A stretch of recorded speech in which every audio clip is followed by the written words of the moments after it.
How's it going, YouTube? It's your boy Toss today. It's coming at you with a deck profile today. Today I've also brought on my friend Majin Slayer, who participated during the Master Duel event at the Extravaganza and won one of the public events, I think it was, with the awesome Phantom Knight Burning Abyss deck. So he's going to talk about the list and some of the things about it. Yeah. All right. Hey everyone, this is Majin Slayer from YouTube.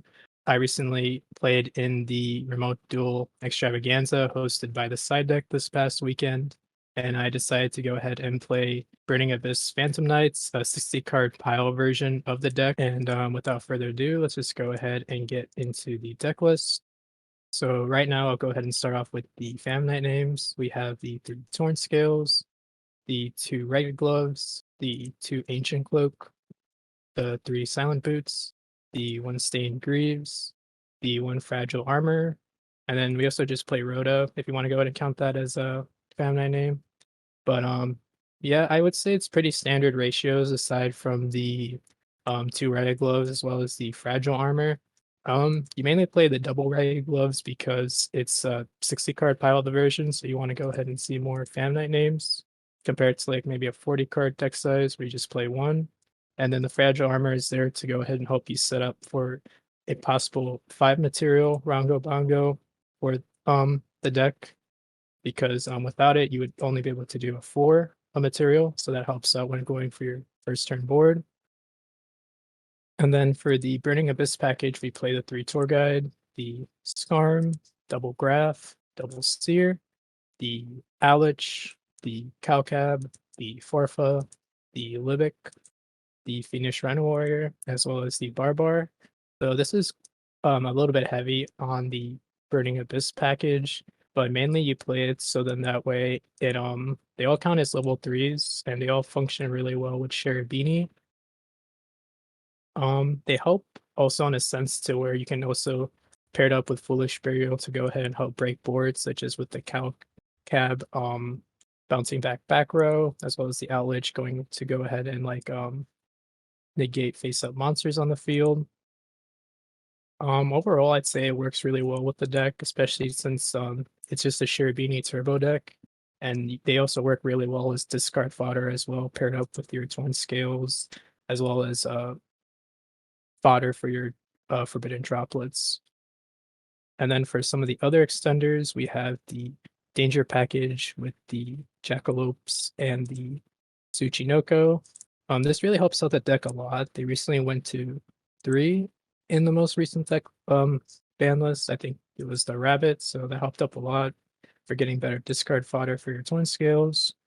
Then the 1 Foolish Burial because it just works really well with the deck because you can go ahead and surprise your opponents by like trying to break their boards by sending out Burning Abyss names.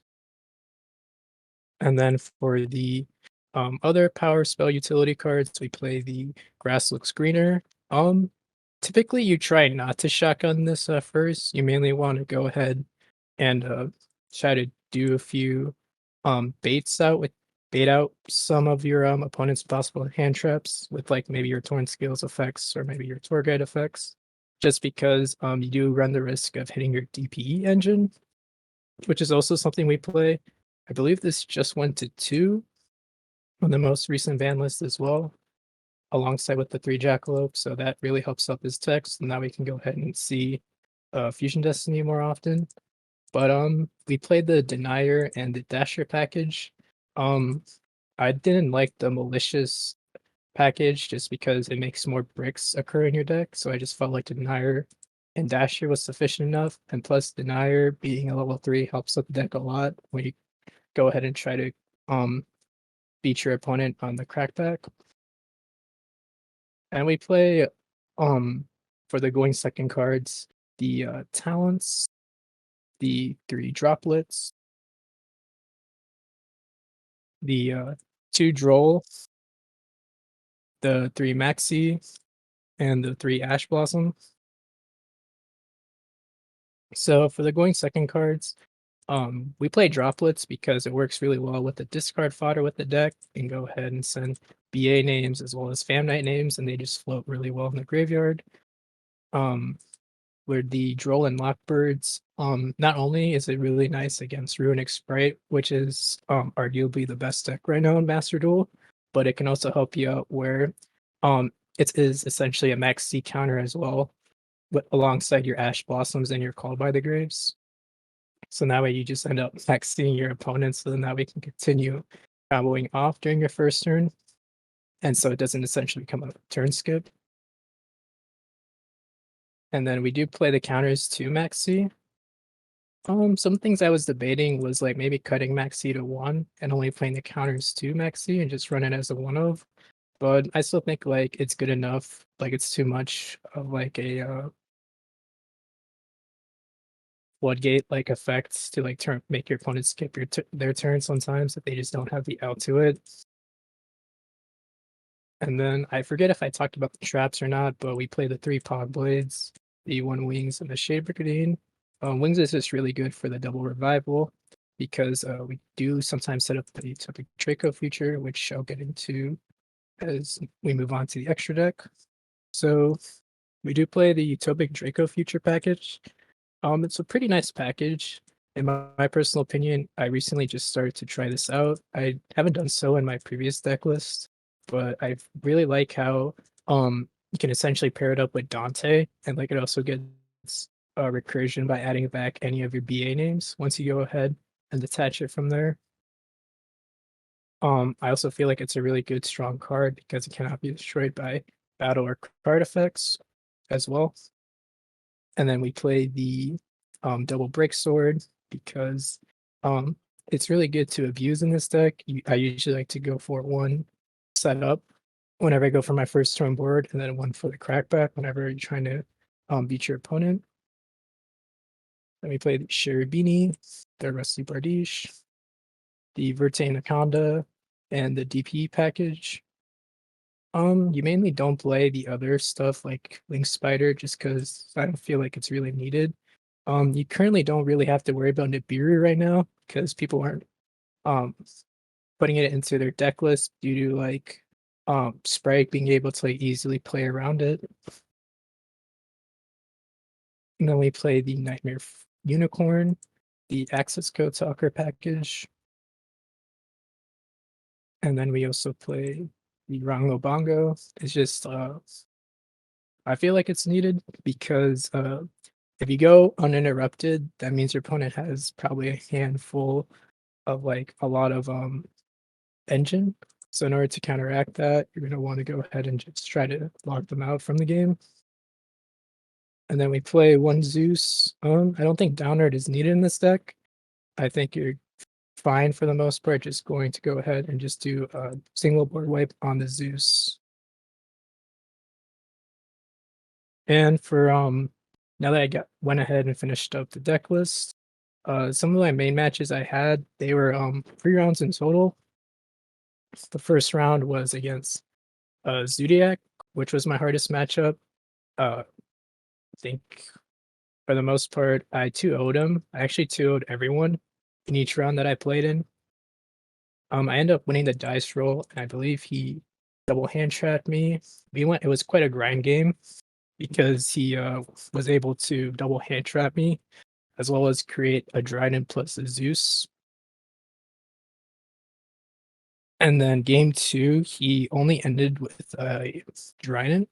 And so with that, I was able to just combo through it because he didn't have any hand traps to back up the Dryden as well. In round 2, I 2-0'd a 60 card pile of Despia as well. Um, I was insistent on going second. So I was thinking like he probably was hoping to draw into maybe like a super poly or a grass looks greener. But so fortunately for me, I didn't really see the the full potential of his deck.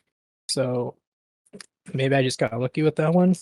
But then for round 3, I went up against Math Mech, and I was a little bit worried about that deck because due to me playing 60 cards, I have a low probability of seeing um counters to Maxi. So and then with him going into Heat Soul's lineup play, being for him to be able to go ahead and see the Maxi, that was a little bit worrying for me. But fortunately for me, in game one, he bricked. I believe he max would me and then maybe had like another hand trap or two. So I was actually pretty surprised that he bricked considering how consistent that deck is. And then game two, I sided in the red reboots. He goes ahead and full combos. I top deck into the red reboot, which is surprisingly semi-limited in Master Duel compared to the other versions of this game. But I had the cross out for his maxi as well as the red reboot, and I proceeded to just go full combo for the most part. I think he went into an IP with the Cyber's Wicked, and then just had a 2 negate Appaloosa, which my deck can easily push through. And yeah, so that is the deck profile. It's quite an interesting version of Fan Nights that I've ever played, to be honest. It's definitely the most fun I've ever had using this deck. And yeah, I hope you guys enjoy this deck profile. I'm SSJ Majin Slayer, by the way, on YouTube. If you guys ever want to go ahead and check out some Fan Night content as well. Yeah, shout out to my Discord buddies, Drip Guide, as well as Peter. They've helped me a lot in the past with trying to theorize Phantom Nights.